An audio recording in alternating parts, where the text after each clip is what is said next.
Hey, good morning and welcome to the Frankel Cardiovascular Center's first annual Celebration of Humanity, our first DEI festival.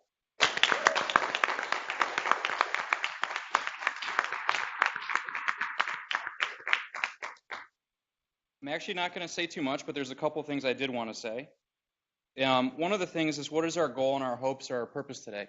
So the purpose and hope for today is that you, our workplace community, that you have a fun and shared experience with food, with entertainment, and a chance to learn about one another. But we do it in a way that's exciting and fun for all of us. So that's our hope for today, for everyone that attends. And when you leave here, go and tell all the people that you work with to come down, have free food, talk to each other, enjoy the entertainment, and enjoy each other. And then we thought about, how do we share our inspiration or kind of why we did this? I'm sure it's not a surprise to anyone, but there's a lot going on in our world. There always has been and there always will be. And a lot of it is good and some of it isn't. But it affects all of us daily. But I've always found, from when I was a medical student to when I was here in residency and now, that when I come here, I always see the good in people. I see the good in each other, and I see the good in what we do. And that was the inspiration for this, because I wanted, as I come to work and work with all of you, and I see how everyone's so unique and so different, we all come together, I recognize and I value that difference, and that the existence of all of us working together, such different people working together so well for one goal, is inspiration for today. And for all of us to kind of get to know each other and to really develop a deeper appreciation for one another. So I hope you have fun today. And then I'm going to have Stephanie come up and she's going to introduce a little bit more. Hi, good morning. Let me also extend a very warm welcome. We're so excited that all of you have joined us. I'm going to walk us through how we're going to do the day today and introduce some really key individuals who are part of this planning. So, Chris, should I just use this one? Okay. But before I do that, events like this are not at all possible without having the support of your leadership and without having funds to be able to do these really incredible things. And when Shandu and I, on behalf of the steering committee and the planning committee, went to the CVC directors and we said, we have this great idea. And we had no idea how they were going to respond. We assumed that they would support us, but to the degree that they supported us was amazing. And so we proposed our idea for today. We proposed a budget. And I remember Dr. Eagle saying, is that it? Like, is that all you need? Really? Because there's a lot more we want to give you. So without their overwhelming support, we couldn't have had this day. So thank you to Drs. Eagle, Pinsky, Prager, and Dr. Wakefield, really.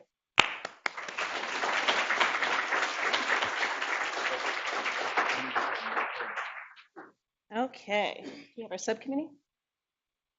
So other key individuals that were part of this coming together today, and I have to tell you, these events oftentimes take 9 to 12 months to be able to plan. And we did this in about 3 months. The idea came together in our steering committee, and I remember looking across the room at Shandu, and as that idea percolated, he looked at me, he goes, we can do this. And I'm like, yeah, we can do this. And I said, in about 3 months. So these key individuals, Danielle Abbott, Chris Biello, Tracy Fisher, Jenna Hill, Miriam Khan, Sharon Mikos, Preeti Milani, Rachel Privet, Vic Sukumar, and Nikki Taylor made this happen for you today. It was their inspiration, it was their dedication, their commitment to meeting 2-3 times a week at times to be able to pull this off. So thank you to all those folks.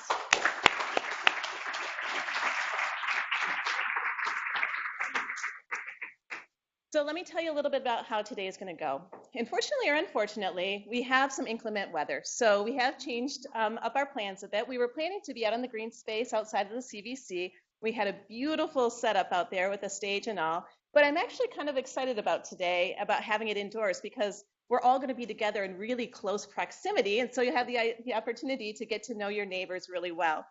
So due to the inclement weather, the Celebration of Humanity will be held inside the Danto today. So all of our performances and all of the food, and I'll tell you a little bit about that in a moment, will be here in the Danto, okay? And then the other thing which is important to understand is that we will be finishing earlier today. So closing remarks will be at 1:30 back here in the Danto. So we will be having different informational booths, and I want to tell you about the organizations that will be here today. Their booths will be set up over here outside of the Danto on that adjacent wavy wall, and also up on the 3rd floor. So we would encourage you to visit all of those booths. So with us today is the Office of Patient Experience, the Deaf Mental Health Clinic, the Gender Services Program, Interpreter Services, the Office of Health, Equity, and Inclusion, Spiritual Care, Institutional Equity, the Center for the Education of Women, Voices, the Advancing Diversity, Equity, and Inclusion team, and the Gifts of Art. So please take the time to visit the booths, learn about those organizations. I know many of them have different activities and information that they'd like to share with you. We will be having performances today from 11 to 2 and also from 1:30 to 2:30 on the third floor. So from 11 to 2, they'll all be in here, and then 1:30 to 2:30, we will have performances on the third floor. The performances are going to include James Mudo, who's a guitarist and vocalist, Apur, which is an M3 student group, which are vocalist, the Sandwich Club, which is a comedy improv group, Sherilyn Leggett, who is a vocalist, the University of Michigan Vietnamese Student Association, which will be a dance group, the members of the Smoker Band, Kathy Holtz, who is a harpist, and our very own Eric Thomas, who is a pianist that many of you have probably had the opportunity to hear up on the third floor. We also have some great activities today, and I want to tell you about 3 of the major activities because they're really kind of cool. The first one is that we're going to have an art walk, and this idea came about probably about maybe 5 or 6 weeks ago. Linda Laren invited me to meet with a really fantastic woman from the Alumni Association who was writing an article across campus, in the medical campus and university, about unique pieces of art. And she had heard that the Cardiovascular Center had some very unique pieces. And so she was coming to learn about those pieces and have us select 2 pieces that she could write about in her article.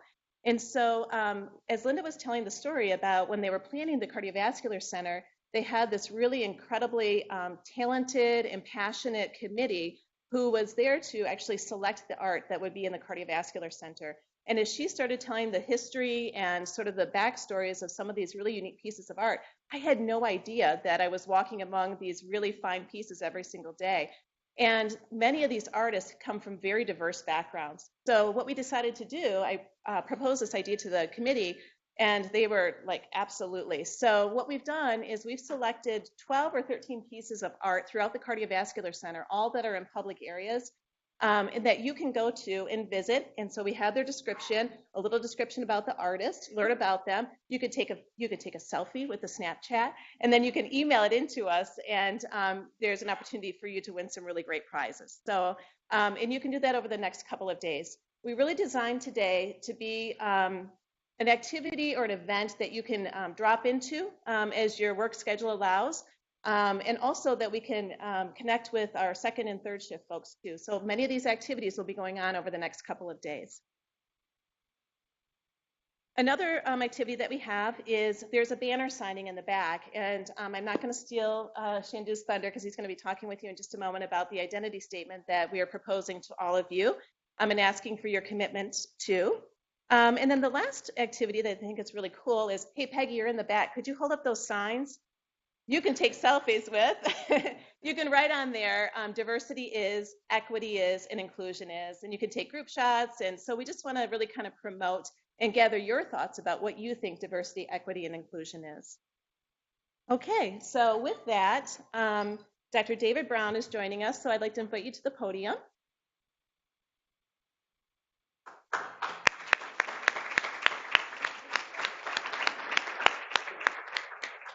And in just a moment, he's going to be introducing our keynote speaker.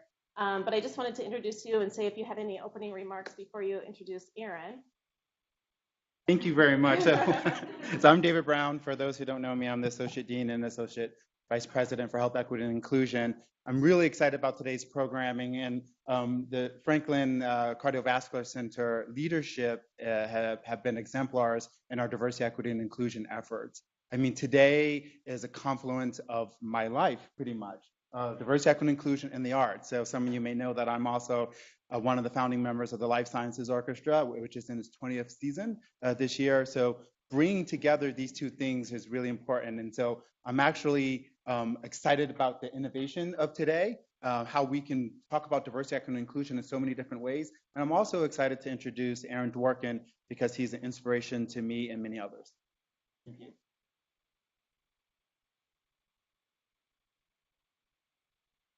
Oh, great. So I'm now going to introduce Aaron Dworkin. So, We just decided to make yeah. So, like I said, I'm really excited to introduce Aaron Dworkin. He has done so much in such a short amount of time. He's a social entrepreneur, a performing artist, a violinist, a philanthropist, and a professor. He was named a 2005 MacArthur Fellow. He was President Obama's first appointment to the National Council on the Arts and Governor Snyder's appointment to the Michigan Council for Arts and Cultural Affairs. He also served as the Dean of the University of Michigan School of Music, Theater, and Dance, which is always ranked as the top performing arts school in the nation. He's currently a tenured full professor of arts, leadership, and entrepreneurship at the School of Music, Theater, and Dance, as well as serving as a professor of entrepreneurial studies at the Ross School of Business here at the University of Michigan. In addition, he's the founder of artsshare.com, which serves as the global marketplace for the arts, as well as the Sphinx organization, the leading national arts organization with a mission of transforming lives through the power of diversity in the arts. Dworkin is also the producer of Aaron Asks, a weekly online mentoring show on creativity and leadership. He has been featured in numerous publications, including People magazine. He's also been featured on NBC's Today Show and Nightly News, CNN, NPR. He's been written about in the New York Times, the Chicago Tribune, and he's also been one of Newsweek's 15 people who make America great, because we are great already. Sorry.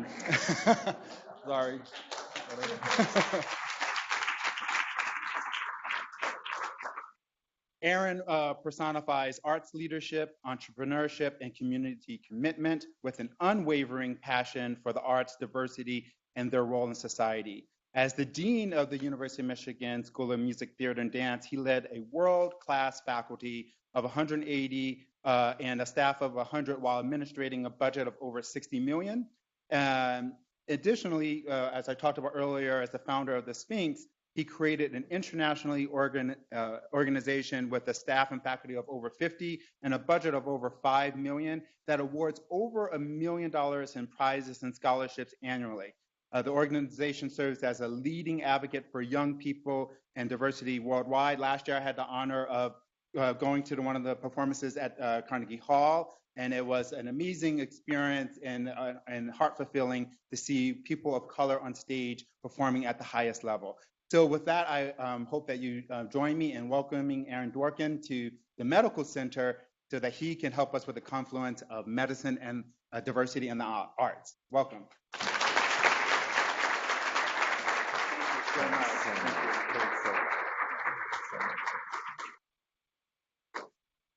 Thank you so much. Good morning, everybody. So I'm going to kind of go through a few slides, and I kind of call this kind of, what if, but one of my kind of side hobbies is that I like to play charity poker sometimes. So this kind of idea of throwing the dice that fuels inclusion, but I really want to talk a little bit about this idea of diversity and innovation and creativity and entrepreneurship, and also just kind of share with you really my personal story and how I came to care about diversity, and then a few aspects of how I've implemented it in the various environments that I have been in. But I always figure it's good to start off with a little bit of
my conductor, Tony Elliott, who's also on faculty at the School of Music, Theater, and Dance here.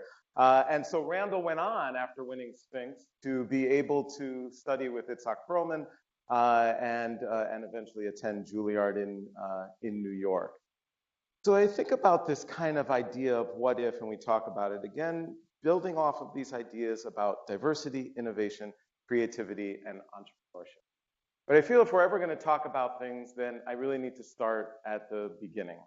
So I was born on, of all days, 9/11, 1970, and I was immediately given up for adoption. I was born in upstate New York. I was immediately given up for adoption. I was adopted by a white Jewish couple who were from Chicago, who were neuroscientists, behavioral scientists, and they were at Rockefeller. And they already had a birth son, my older brother, who is now a cellular biologist and biogeneticist at Columbia.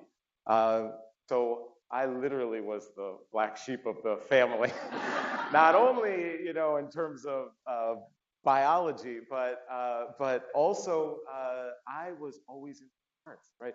Parents were very methodical and needed to quantify everything. And my brother the same way, you know, and did Westinghouse, you know, and as did my father, and all of these things. And so I was spontaneous. But somehow along the way, I hope I've kind of blended those in that I built off of that the idea that you really do need to quantify issues and problems if you're really going to address them. And that is critically important when you want to think about diversity and inclusion. Fast forward 31 years, I was reunited with my birth parents. My birth father was Black Jehovah's Witness, my birth mother, who's white Irish Catholic, who not only ended up getting back together, but had another child who they did raise, my full sister, who I encouraged to come and did come here to Michigan and ended up going to law school and now practices law in New York.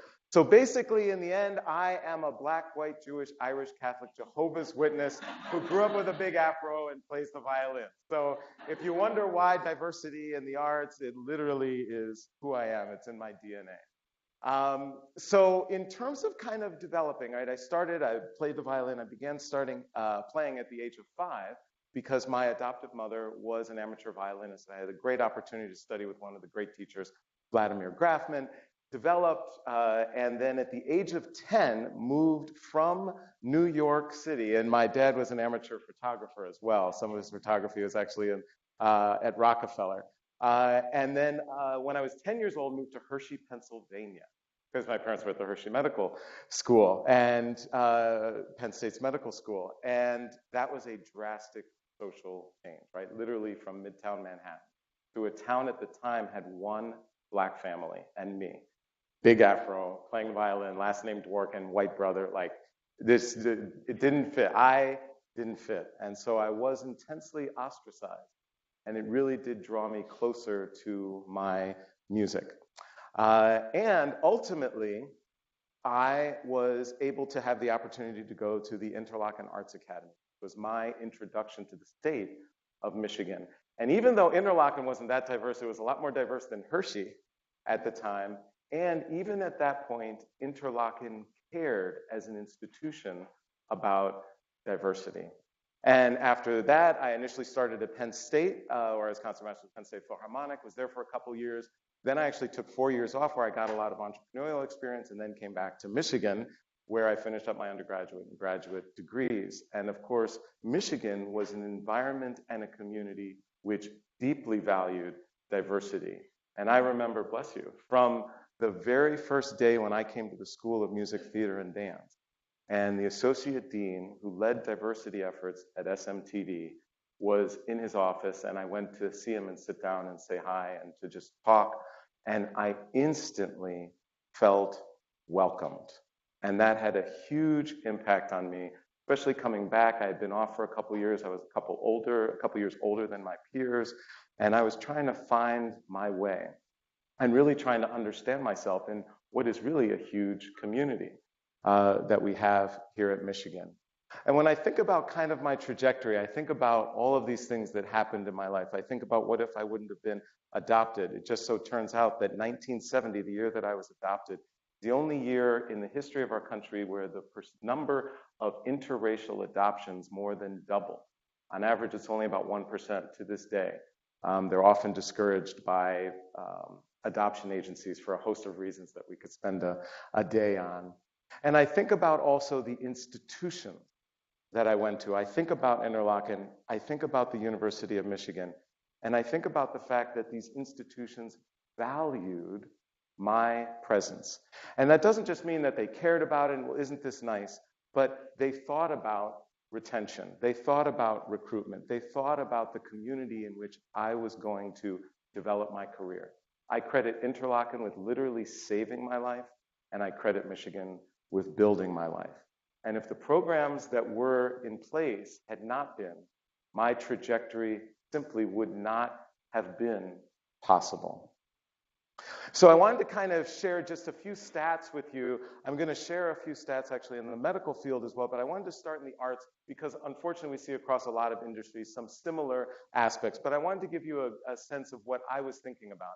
So while I was at Michigan, I started thinking about diversity and what could I do about it. I went into a lesson. My teacher said, do you want to play music by Black composers? I didn't know there were any Black classical composers. So this opened up my world in terms of the violin. And I thought, how is it that I could be in college as a biracial violinist and never have known that there were any Black composers? How is that possible? None of my teachers knew about them. And yet there's an unbelievable number of works. So I was like, well, and again, hopefully through my adoption and my highly scientific and academic parents, I was like, well, I can't just say I care about diversity or I care about this issue. I need to quantify it. I need to understand it if I'm actually going to be able to do anything about it. So looked at the numbers. No big surprise when we look at American orchestras, it's the best barometer in this classical music field, and especially over the performing arts. We see similar numbers, by the way, in dance and in theater. Blacks a little under 2%, and Latinos a little, Latinx a little over 2%, and Asians about 7% overall in orchestras. But it's important to dive a little bit deeper. So when we look at music directors, similar number, about 2% both. Right, when we look at both Blacks and Latinos, when we come to executive directors, less than half of 1% are Black, less than 1% Latinx. We look at artistic administrators. So other than the conductor, the person in an orchestra leading all of its artistic efforts, 0% are Black or Latino across all 1,200 American orchestras. Even if we look at education and community relations directors, about 3% for Blacks and 2% for Latinx. One of the other things that's important, of course, in our field is who's actually creating what we are performing. Where is the content coming from? What communities does it reflect? No big surprise, top 10 composers, 0% are Black or Latino, but that's not a big surprise because we actually perform very few North American composers. So it's important to pull out just North American composers, but even amongst that subset, it's still 0%. So if Sphinx as an organization had a goal to have just 1% of all of the works performed by America's orchestras in totality, just 1% be by any composer of color, even after 20 years of the organization existing, we have yet to reach this milestone. So it's not a minor underrepresentation. It's not a minor lack of inclusion that the field is experiencing. And so I think about what if the numbers, but it's really not the numbers that matter. It's the stories, because behind every number in any field is a story. There is a story of someone who was not able to share their experience, their outlook. And when we think about the divisiveness that exists, I love Chimamanda Adichie, great Nigerian author's quote that she talks about, which is the danger of a single story. And it's not that it is untrue, but that it is incomplete. And so the stories that we are weaving in the performing arts, which is the stories of who we are and how we talk to and understand each other, are absolutely incomplete. We know that from the numbers. So what I wanted to do is share just a quick clip, about a 3-minute video that will give you, instead of telling you about Sphinx's programs, give you a sense of how Sphinx tackles this. And then I wanted to kind of give a little bit of a snapshot of some of the things that we see in the medical community.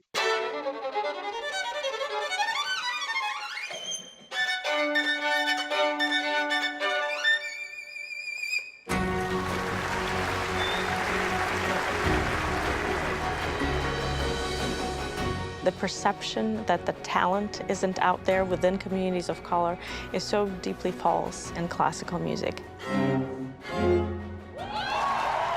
Wow, drop the mic. There are millions of kids like this in this country who do not have the resources to become everything that they could be. But fortunately, these programs are doing the job that the bigger society fails to do. Sphinx's mission is transforming lives through the power of diversity in the arts. And we address the issue of lack of diversity and inclusion through a sense of a pipeline. We have Overture program replace violins in the hands of young people for the first time. I definitely believe that the Sphinx Overture program has made a difference in this community. The Sphinx competition is our flagship program. It's a wholesome approach to musician development that goes beyond the competitive mechanism. Sphinx Connect is the epicenter for artists and leaders in diversity, devoted to the issues of inclusion, leadership, and career advancement. We have Sphinx Symphony, which is a professional, all African American and Latino orchestra. And then we have the Sphinx Virtuosi, which is an ensemble of soloists that performs across the country, everywhere from Carnegie Hall to Harris Theater in Chicago, and really communities beyond. I think the Sphinx organization is so incredibly important. It tries to achieve in our society an equilibrium of people who are incredibly talented and motivated to be part of every aspect of our society. Sphinx has done tremendous work over its first 20 years. And I think that over the next 20 years, Sphinx will truly transform the lives of millions of more people.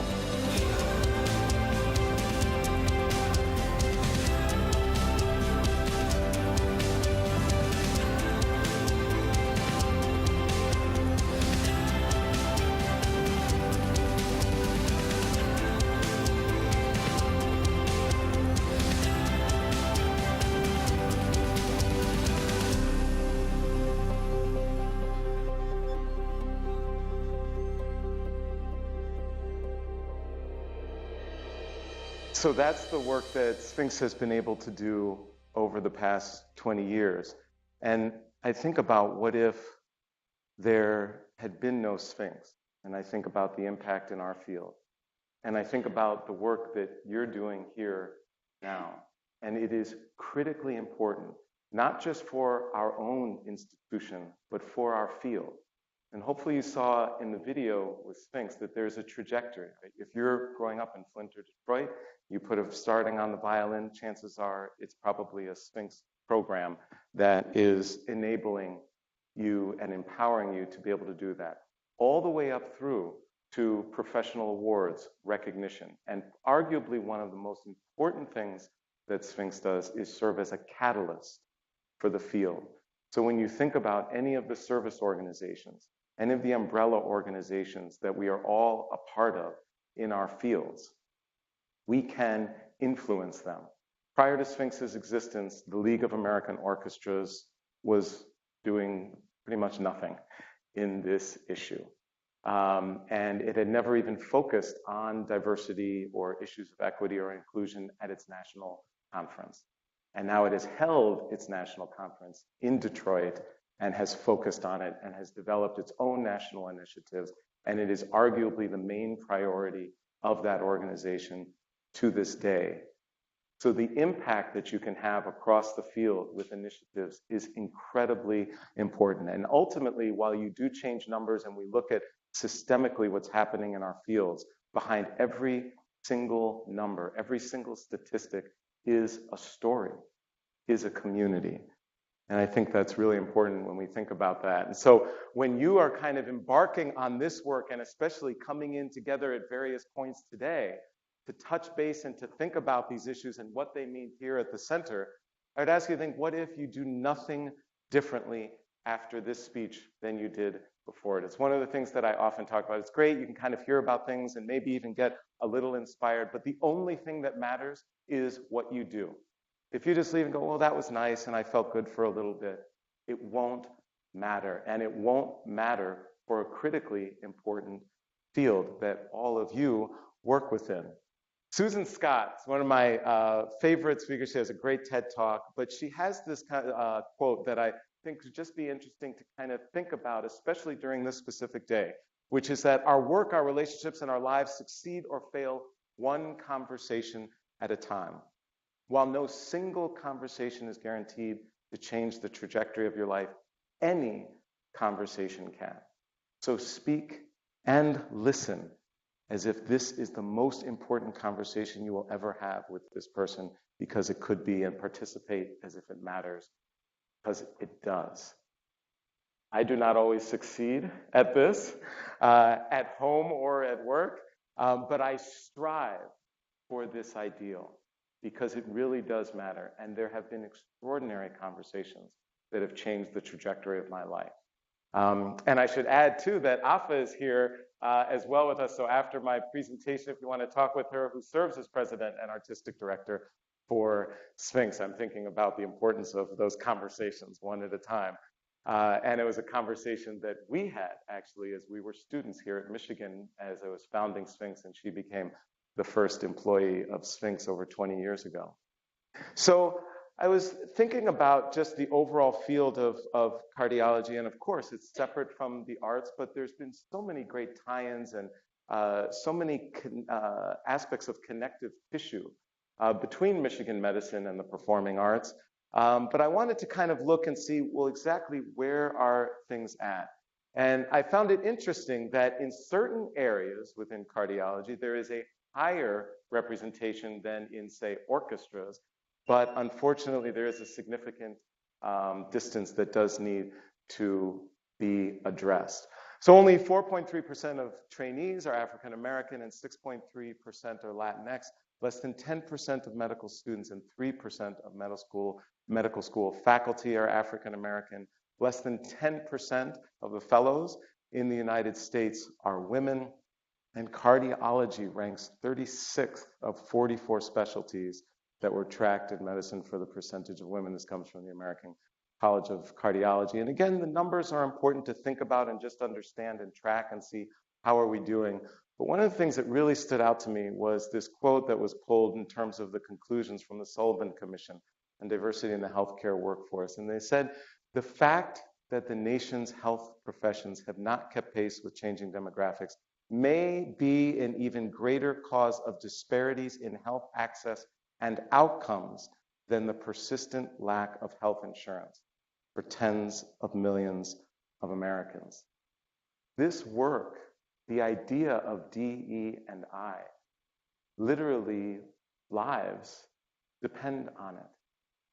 When I think about in the performing arts, we often think about the fabric of our society. We think about the disconnects. We think about the divisiveness that exists today and the role that we play. I talk about how I think there is no greater important moment in our history in America for the importance of diversity, equity, and inclusion in the performing arts.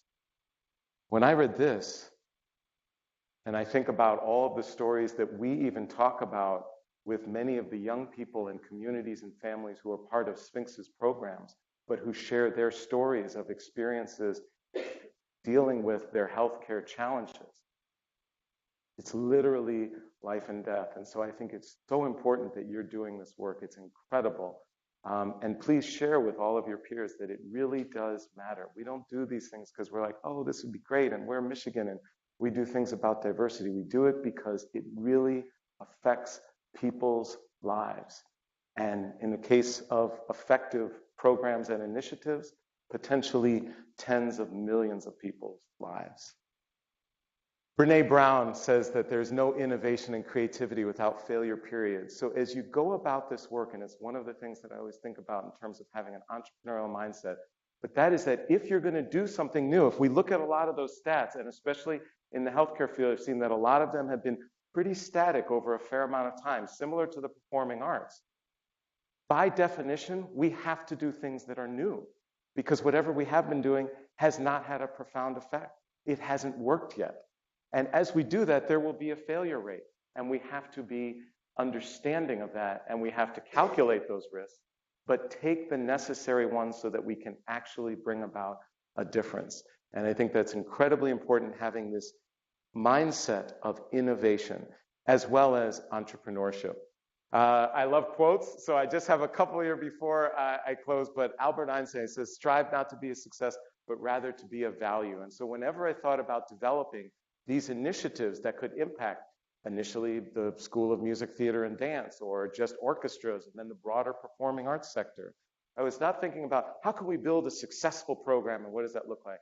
How can we build a program that will be of value to our field? And then finally, Aristotle, there's a big Sphinx event that takes place where it's celebrated with Justice Sotomayor at the Supreme Court each year. It's the Medals of Excellence. And I share this quote from Aristotle, which is that excellence is an art won by training and habituation. We do not act rightly because we have virtue or excellence, but we rather have those because we have acted rightly. We are what we repeatedly do. Excellence, then, is not an act, but a habit. And so when we think about DE&I, it can't just be one day. We have to think about how do we make it a habit? How do we embed it in the daily routines of the work that we do? And I would ask that you consider that.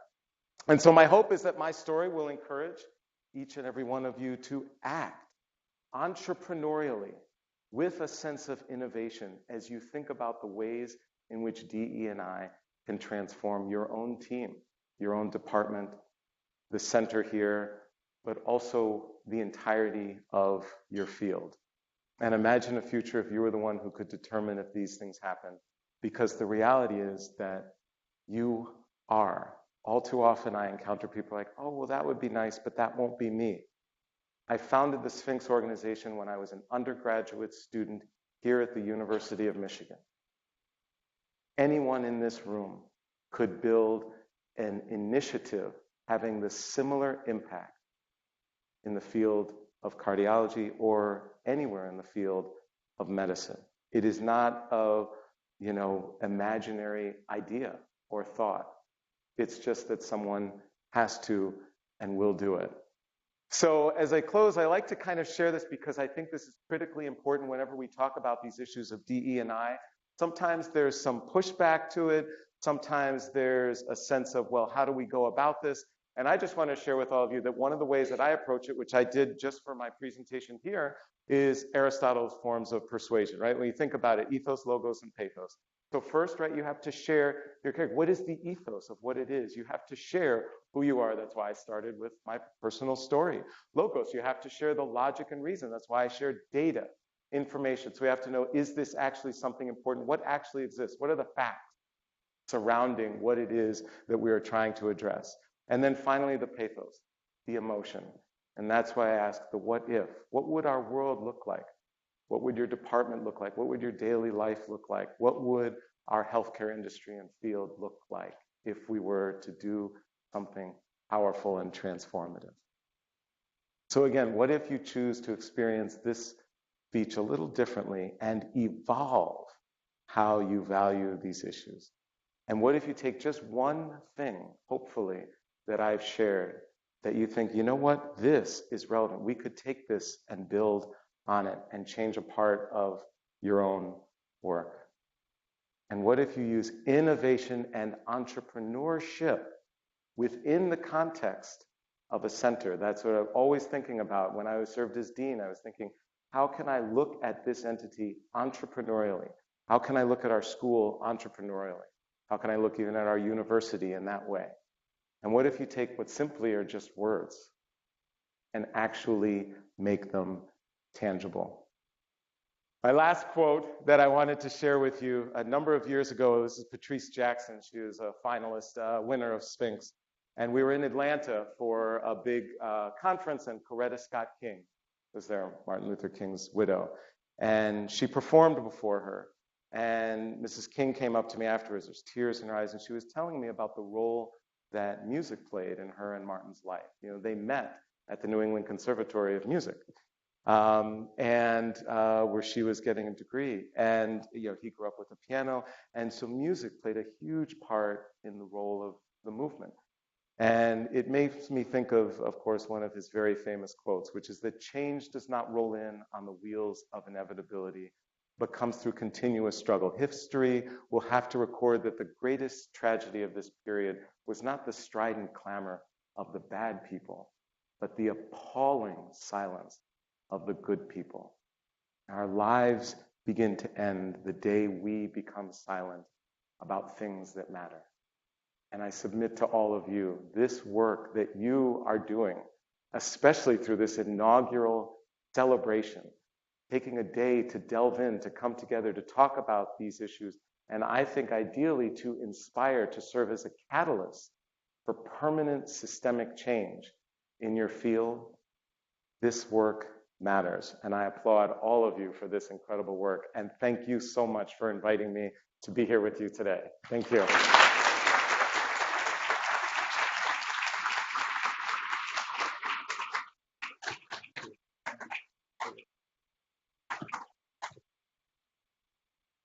Thank you so much. That was deeply moving, inspiring, it was invigorating. It's charged us for this day and for what we're trying to do as a committee. As he's with us for a few more minutes and for today, do you guys have questions that you'd like to ask him? Does anyone have any questions? Or comments, or things that you want to share? Things that you felt? We have all day.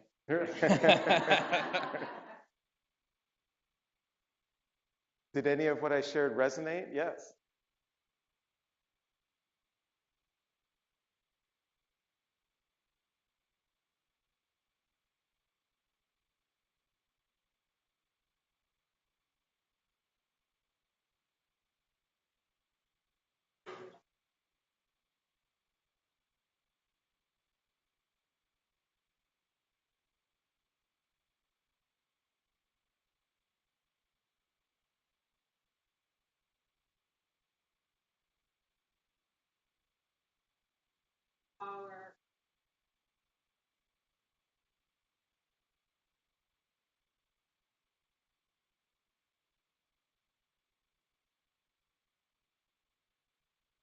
Absolutely. So great question.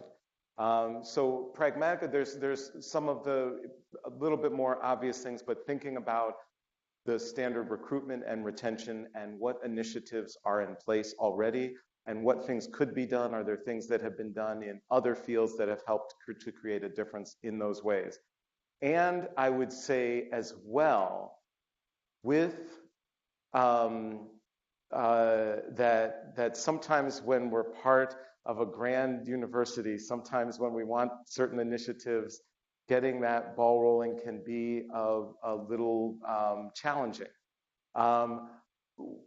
What I would say, and I not just mean this, but I experienced it and did it as a dean, but is to identify what those issues might be and or those initiatives that are not in place. And obviously bring together, have the right conversations with the right people, bring together the right stakeholders from within the institution, but absolutely have a time frame and the specific ideas once you've come together to figure out what it is that you want to do, and then push that to happen. We were able to have the largest single increase in URMs, underrepresented minority, both applications and enrollment at the school in history, just within 2 years. So we were able to have a 30% increase in applications and 20% increase in enrollment. So these things are possible, but you bring together those types of things. Unfortunately, I don't know the details, of course, of what those would be specifically for nursing, but I do know that in terms of approaching it in that way.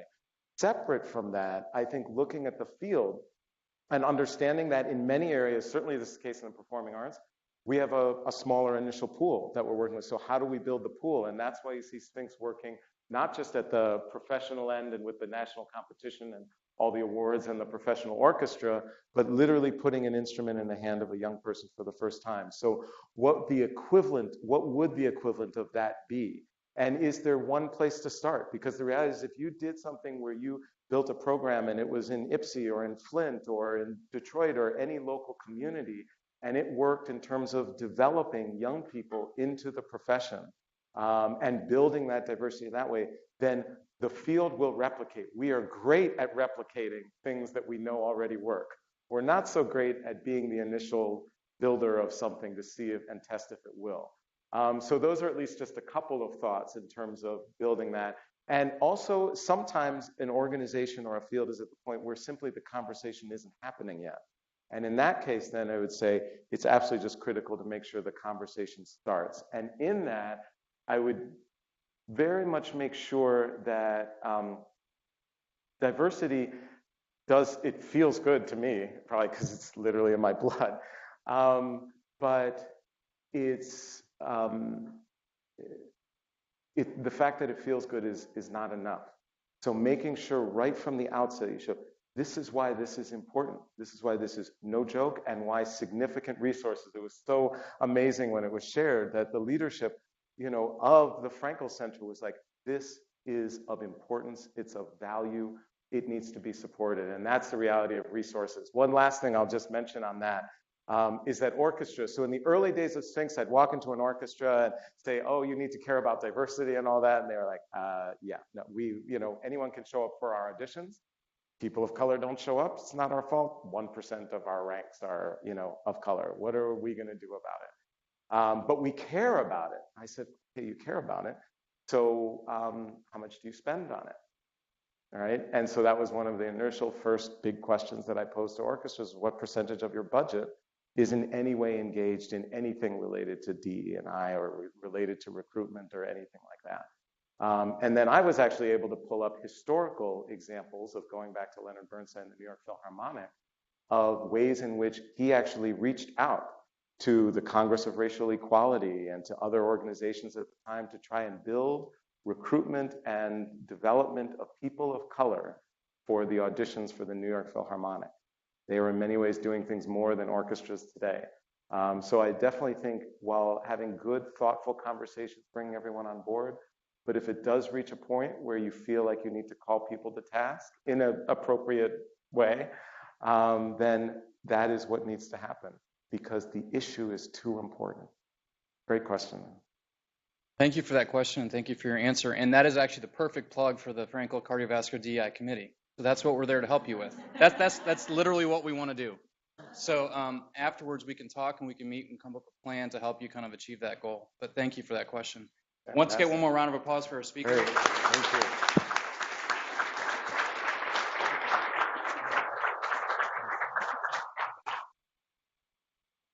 Okay, next up, we're going to invite our DE&I Steering Committee co-chairs. And then immediately following, we have a big surprise for you. We're going to be launching our new identity statement, and it's really cool, so don't leave. So let me introduce Dr. Claire Duvenois, who's a professor of internal medicine of cardiology, and Mr. Vic Sukumar, who's now the Chief Department Administrator for Neurology, previously was with the section of vascular surgery. So under their leadership, our DE&I Steering Committee has really launched and has had a really exciting year, and they want to tell you a little bit about it. Thanks, Deb. It's been a journey for us. We've been doing this for a little over a year. Nice culmination, years worth of work. And how it reminds us, if you take kind of milestones in your journey, we have a video that we took about 6 months ago that Claire and I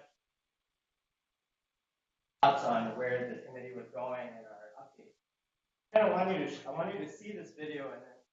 Yeah, so we've kind of had meetings for the committee about 6 months now, I think. And one of the things that's been really enjoyable and sort of fresh is that we have members from every area within the CVC. We have trainees, we have administrative support staff, we have nursing, we have physicians, and we have multiple different ethnicities. We have men and women. We really have very broad representation. And I think we spent the first couple of meetings getting to know one another, getting comfortable with one another, and hearing what people's concerns are. And that helped us to find direction and to find the areas that we needed to move forward on. We heard personal stories. That was the foundation of a lot of the work that we've done, where our own lives have been impacted by challenges in diversity, equity, and inclusion. We have a group that has unbridled enthusiasm. Sometimes that is both a positive and a challenge to manage expectations, but that's what keeps us pushing forward.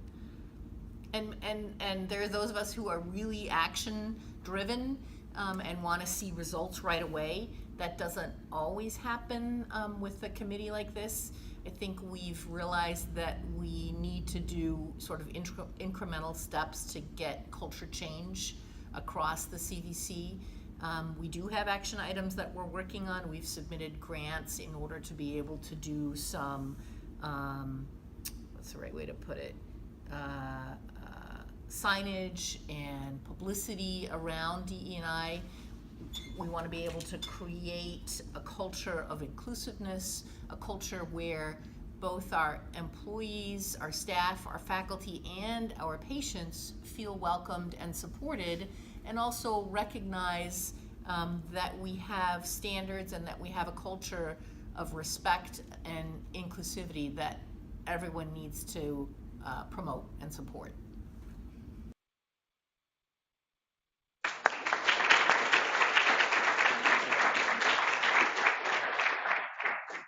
So before we kick our day off, one of the things that we worked on was coming up with an identity statement, coming up with a belief statement for the Frankel Cardiovascular Center for everyone that works as part of the mission of the Frankel Cardiovascular Center. And so that's this identity statement video that I had the opportunity to help create. I spent a lot of nights awake. I have a 4-year-old and 2-year-old, so you know how that is. I'm thinking about things, and then I finally had the ability to direct that time and energy into making this video. So I hope that you like it. It actually includes most of the people from our committee and a lot of people that work in this building.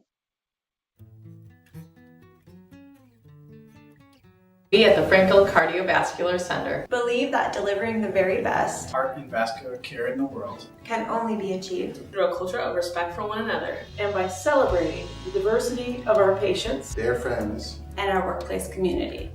We strive to inspire an equitable and inclusive environment that welcomes and respects individuals from all races, ethnicities, gender identities, religions and beliefs, abilities, appearances, sexual orientations, and socioeconomic backgrounds. Diversity is at the heart of our values, improving patient outcomes, enhancing our work culture, and optimizing healthcare.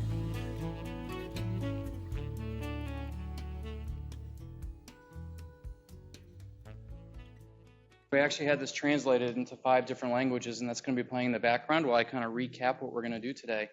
So once we leave here, or we are done with this morning session, you're going to go out and go about your day and kind of drop in and drop out as you can.